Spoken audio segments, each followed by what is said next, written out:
यहाँ पर जितने भी आदमी का पूछ लीजिए, किसी को भी रेंडमली किसी से पूछिए कि शौचालय वाला लगभग में मोस्ट ऑफ लोगों को ये फ़ायदा मिला है, लेकिन उसमें 2000 कमीशन बंधा हुआ है, 2000 कमीशन बंधा हुआ है। और वह 2000 कमीशन बंधा हुआ है। ना बेनीपट्टी के प्रखंड प्रमुख को इससे मतलब है, ना हमारे प्रखंड विकास पदाधिकारी को इससे मतलब है, ना हमारे विधायक को मतलब है, ना हमारे मंत्री को मतलब है, ना हमारे किसी नेता को मतलब नहीं है। पब्लिक दे भी रही है। क्यों दे रही है? क्योंकि भाई 2000 देने से कुछ तो आ रहा है। इंदिरा आवास का अगर 5% रुपया अगर कमीशन वीडियो ले रहा है, या कोई भी ले, एक्स-वाई-जेड कोई भी पदाधिकारी ले रहा है, कहीं का भी ले रहा है, हमको बाकी तो फायदा मिल रहा है। पब्लिक यही सोच रही है। तो ये खुला खेल है कि मतलब सबको पता है कि ऐसा पैसा एकदम खुला खेल है, एकदम। आपका नाम? खुला खेल है। मोहम्मद ज़ियाउल्लाह, बेनीपट्टी घर हुआ है ना। तो ये आप सवाल पूछे, क्या पूछना है आप? नहीं, यही पूछ रही थी कि क्या ये खुला खेल है कि आपको भी पता है, वो भी कह रहे हैं, ये भी कह रहे हैं, ये भी कह रहे हैं, सब हाँ कह रहे हैं, तो ये सब हो रहा है खुले में। चाहे वो वार्ड मेंबर हो, वार्ड सचिव हो, है ना, उसके बाद आपको मुखिया हो, है ना, उसके बाद आपको समिति हो, प्रमुख हो, जितने भी हो, किसी का नाम लेके नहीं कर। बिना पैसा कोई भी काम नहीं करता, काम नहीं होती। बिना पैसा कोई भी काम नहीं, बिना घूस का कोई काम ही नहीं यहाँ होता है। किस आपने कभी रिश्वत दी है? कभी आपको रिश्वत देनी पड़ी है? ना, हम लोग नहीं दिए हैं। आप में से किसी को ईमानदारी से बताइए, क्या रिश्वत देनी पड़ी है अपना कोई काम करवाने के लिए? आज से 3 मास पहले जो है एक फॉर्म भरने के लिए बच्ची का, हम अपने बच्ची का जो है आवासीय निकालने के लिए गए थे।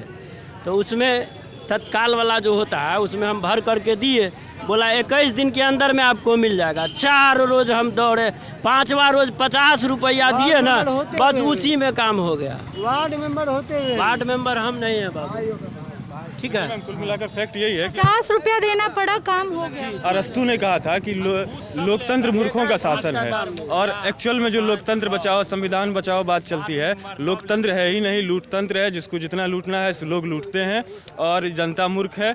जो अरस्तु कही थी कि लोकतंत्र मूर्खों का शासन है, जाहिर सी बात है कि किसी लोगों को जोड़ कर तोड़ कर शासन किया जाता है। अंग्रेज शासन किया हमारे ऊपर 200 साल तक, तो फूट डालो राज करो, वही फूट डालो राज करो आज के डेट में भी है। जात के आधार पर समाज को बांटकर, धर्म के आधार पर समाज को बांटकर, चाहे किसी भी दल के लोग हों। हम लोग किसी भी पार्टी से नहीं हैं, हम राष्ट्रवादी हैं, लेकिन हमारा राष्ट्रवाद स्वतंत्र है। किसी भी पार्टी की विचारधारा से होकर हमारी राष्ट्रवाद नहीं गुजरती है। क्या है राष्ट्रवाद आपकी नज़र में? क्या है राष्ट्रवाद की शुरुआत स्वयं से होती है और राष्ट्र तक जाती है। यदि मेरा पहला राष्ट्रवाद मेरे घर से है कि मेरे घर की जो हित की चीज़ें होंगी उस पर मैं फोकस करूंगा। घर से बाहर निकलते हैं तो समाज, अपना टोला मोहल्ला, गांव, राज्य होते हुए देश तक जाती है। ये मूल राष्ट्रवाद है। लेकिन हम लोगों के, खासकर मेरे निजी तौर के राष्ट्रवाद में कहीं पार्टीवाद नहीं आती है। लेकिन जो भी पार्टियों की स्थिति है, पार्टी भाई फूट डालो राज करो की नीति है। आप किसी भी क्षेत्र में जाएँ, विधानसभा में जाएँ, तो कहीं हिंदू मोबिलाइजेशन है, कहीं हिंदुओं से बाइट लीजिएगा तो कहिएगा मुसलमानों से खतरा है, मुसलमान कहेंगे हिंदुओं से खतरा है। हिंदू की बात करिएगा तो पासवान कहेंगे कि यादव से खतरा है, यादव कहेंगे ब्राह्मण से खतरा है। तो ये खतरा है कहीं से किसी को नहीं। मेन खतरा ये है कि इन नेताओं ने फूट डालो राज करो की नीति के आधार पर हमको बांट कर रखा है। और ये बिहार की जनता इतनी मुर्दा कौम है जो पिछले 30 साल में 2 नेता नहीं पैदा कर सकी है। लालू यादव और नीतीश कुमार जो भी हैं जात के नाम पर हैं। और इस वर्तमान 2020 विधानसभा की बात करें तो जितने भी नेता हैं, चाहे वो महागठबंधन के तेजस्वी यादव हों, चिराग पासवान हो, जो भी हों, कहीं ना कहीं वो कुछ और बनना चाहते थे। चिराग पासवान अभिनेता बनना चाहते थे, तेजस्वी यादव क्रिकेटर बनना चाहते थे, लेकिन असफल रहे। तो एक पिताजी की बनाई हुई विरासत थी, तो उसमें आकर अब खुद को ला रहे हैं। लेकिन बिहार की जनता ने एक नेता पिछले 30 साल में पैदा नहीं किया है।